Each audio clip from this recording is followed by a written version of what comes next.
There is a constant or law in evolution. Circumstances and environment form the individual, and only the fittest survive.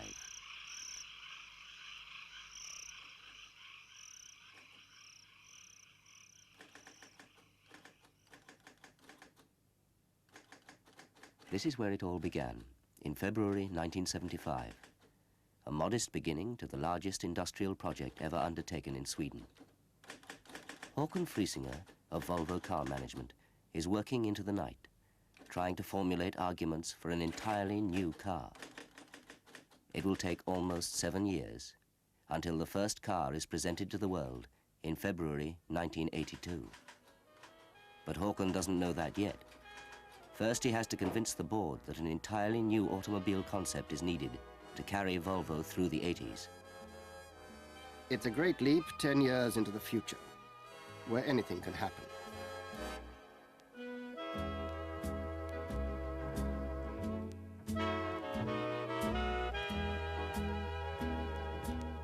Of course, we have a fine tradition behind us. Generations of cars whose concept and ideas were in the forefront at the time.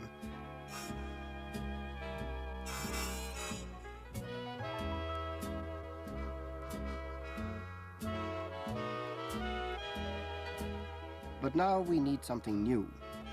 We're almost starting from the beginning again.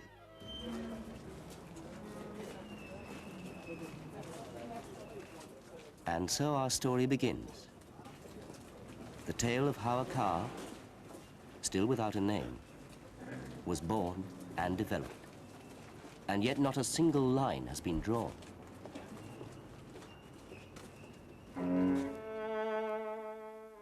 Waiting. Nothing more. And hoping, of course. I am at the beginning of my creation. A vague contour on a blank wall. That's enough for the time being. We're on our way. Before you know it, I'll be in your thoughts, occupying your days and nights. I'm on the way.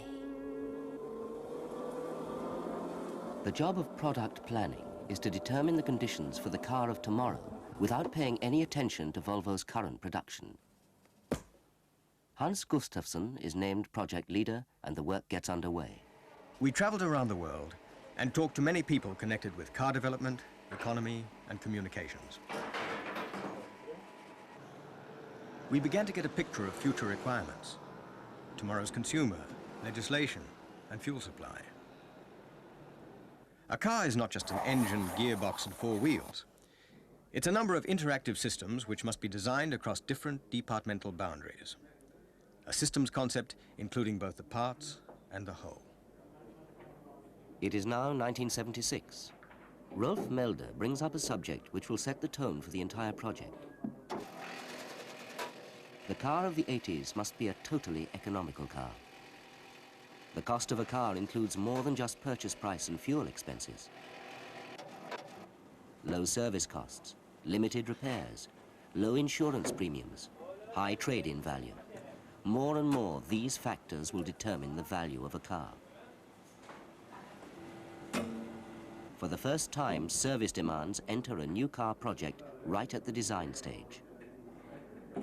Work on exterior design is now underway. Volvo's chief designer for over 20 years, Jon Vilsgaard, is in charge. We have a vision which naturally far exceeds what is possible. But we need that vision all the time to keep our perspective alive. Of 50 sketches on a scale of 1 to 5, a handful will go on to become full-scale drawings. Length, height, axle width, number of doors, and the basic type of chassis are all fixed before sketching begins.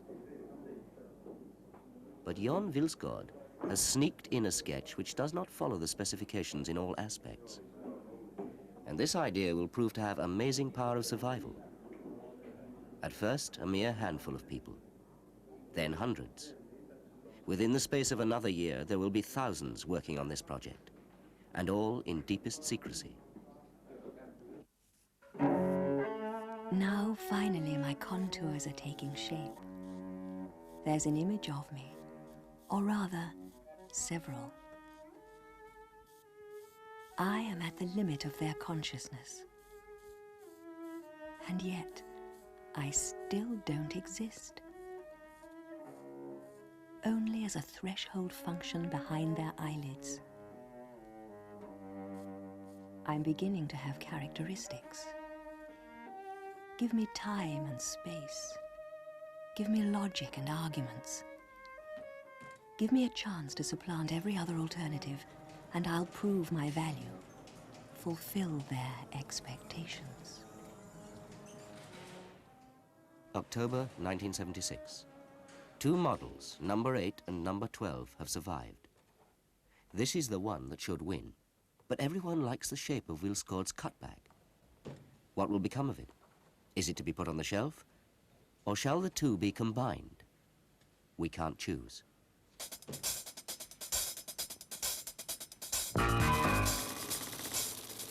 At the end of the year, the managing director of Volvo, Mr. Per Gyllenhammar, issues a warning. The private automobile market is showing signs of saturation. Market backlash will become more common.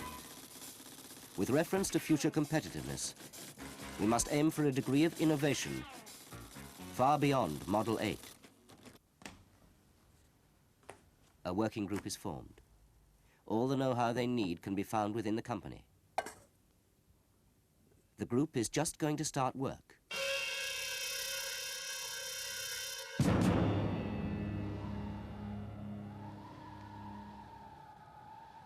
The group leader has an attack of lumbago at his country home outside Gothenburg and cannot be moved. So, if he can't come to the group, then the group will have to come to him instead.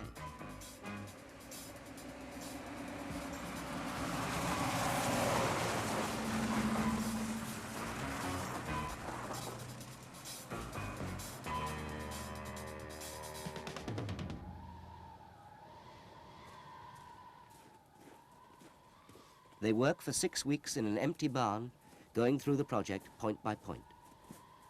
They agree that the new car concept is still valid, but how high can they aim?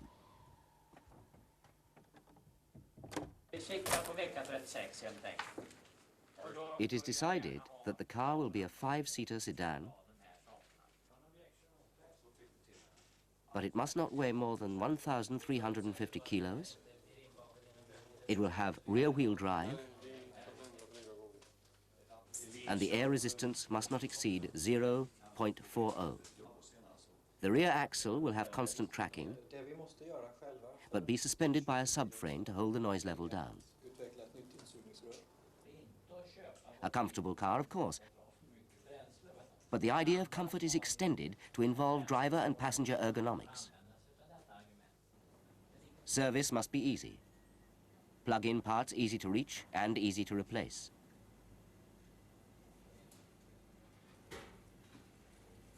A new series of basic engines is also approved, starting with improving the existing 6-cylinder and also developing new turbo and diesel turbo engines.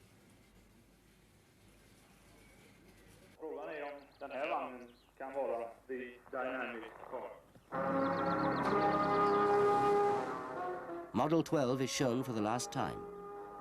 The lining from the front to the rear wheels is carried over to Model 8. The cutback continues as an idea project for future development.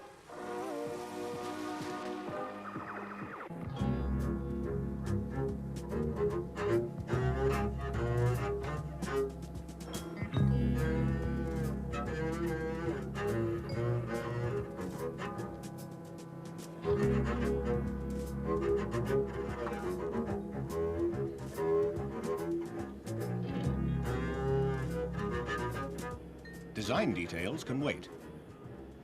We can use the rest of this year to finalize those. Production engineers, systems engineers, and consumers must also have a say. This is probably the most exciting stage. Naturally, it would be best if we had only one line to follow, but every solution provides a series of alternatives, which must be balanced with the alternatives from other solutions. It's a gigantic jigsaw puzzle in logic. Sometimes it gets out of hand, and we don't really know what happened. But in the middle of it all, we have a motto. We are going to produce a car which can be made and can be sold.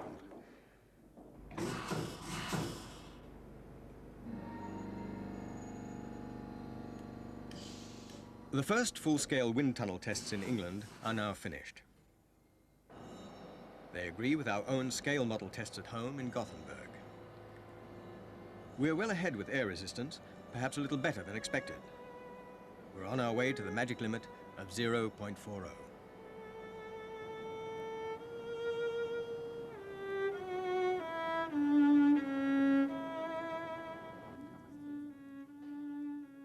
For a final check of our ideas and the car's design, it is now tested in product clinics in the United States and Western Germany.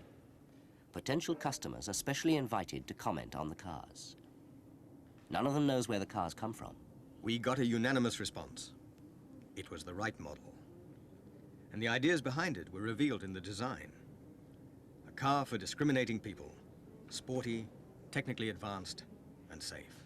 Those were some of the key words. But there were some criticisms too. The windscreen had too much of a slope, so it was later changed.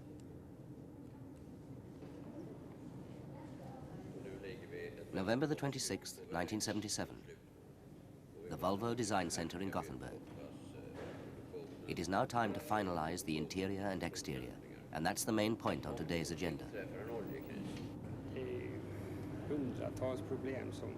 Design isn't something you dump on top of a mechanical undercarriage.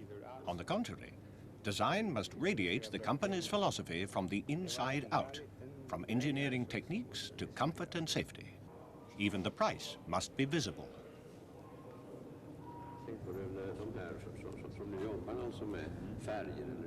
That's settled. That's the way it will be. The design and dimensions of the car are approved. Everything that's visible outside and inside the car is settled. Soon, a new Volvo will be on the road.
The project changes name from P31 to 1155. The inside of the car is slowly taking form.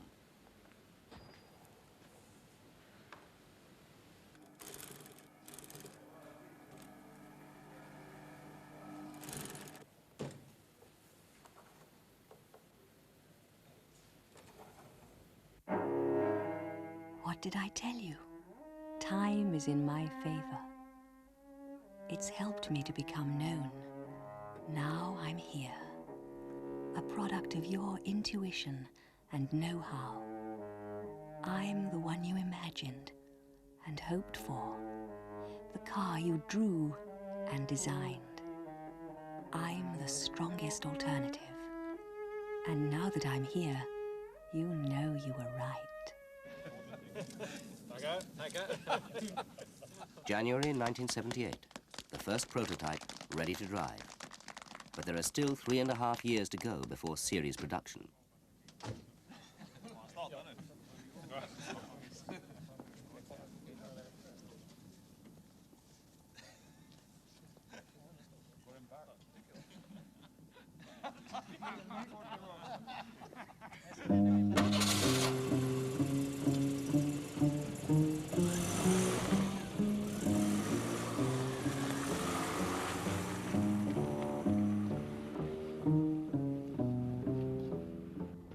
prototype will now undergo an exhaustive testing program. But first, Volvo management will have a look at the car. Questions are asked. Earlier misgivings are upheld. There's still a lot of work to do on the interior. But by and large, everyone seems satisfied. Det är också fullkomligt fantasilöst. Ja, här måste ju vara ordentliga uppläggsgrejer och sånt. I värsta fall får man resa upp lite. The interior is the last thing to get its final design. Here, color and material are of decisive importance for the impression people will have of the car. Choices are planned and coordinated down to the tiniest detail. A timeless quality, which will last the lifetime of the car. It took time, but it has to take time. You need time to get used to it, to see the car in different environments and in different colors. There must be a little resistance to it, otherwise it feels wrong somehow. Den blev för ljus och för lik en vit, va?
In the summer, the car is in Death Valley, California.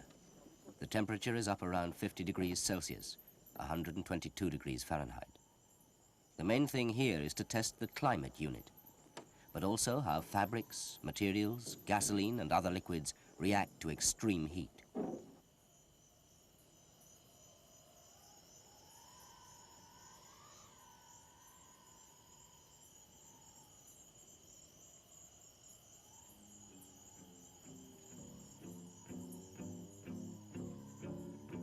Meanwhile, the first test series of 32 cars is under production. A few will be used in crash and shake rig tests. Some will be used to test various detail changes in the interior.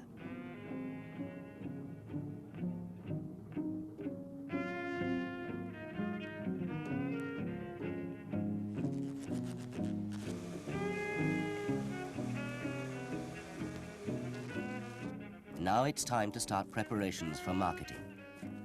The first pictures of the new car are taken, but still it's top secret.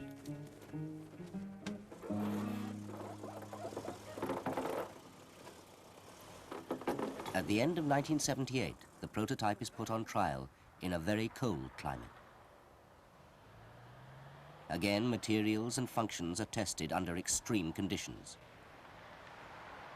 The driving characteristics on winter roads are also evaluated.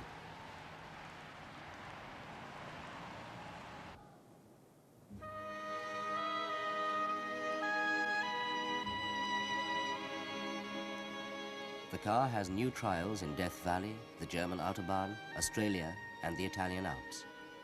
Mile after mile is eaten up in function trials, giving more and more experience.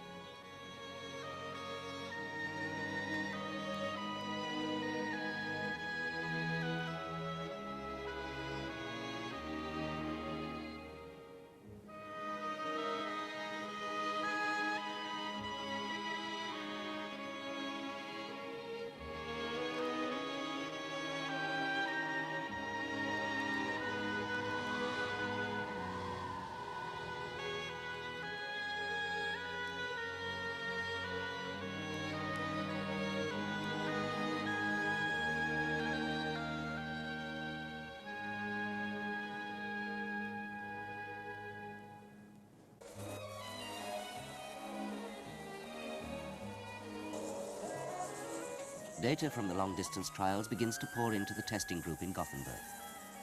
Many parts of the new car have already been tested for years, built into other Volvo cars. Crash safety has entered a decisive phase. Components have been tested in simulated crash and strength tests, but now it's November 1978 and time for the first complete car from the test series to hit the wall. Speed must be exactly 35 miles, 56.3 kilometers an hour, when the car hits the concrete wall. That's 5 miles more than most other car manufacturers use. 5, 4, 3. Runa Almqvist is head of the Crash Safety Center and one of the first to comment on the wreck. As far as I can see, it corresponds to our expectations. It will be a few days until all the measurements from the car and the dummies are evaluated, but it looks good. Of course, we must remember that this is a handmade car. A car from the assembly line will react a little differently.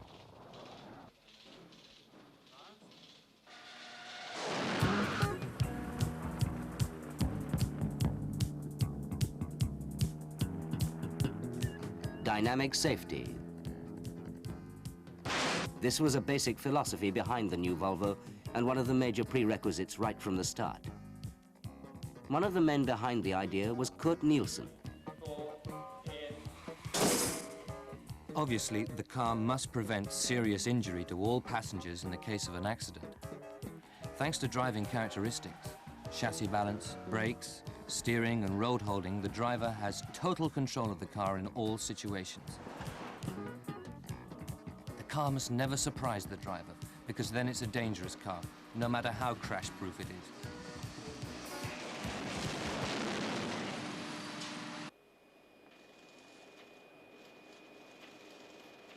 It's a well-balanced car. That means it steers well, even in a heavy crosswind. The rear axle, with its subframe, is the best combination of road holding and driving pleasure that I've seen.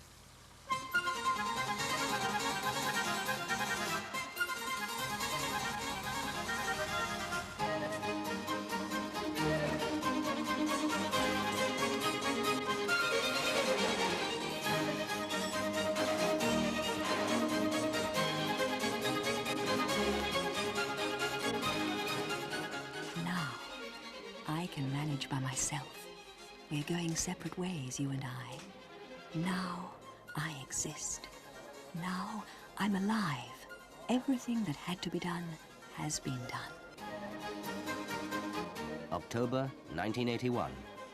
The first car from series production. The first Volvo 760 GLE rolls off the line.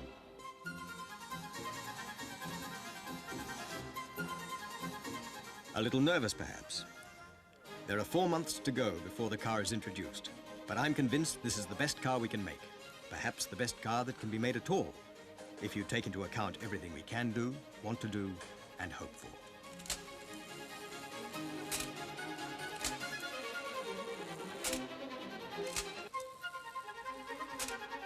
Perfect.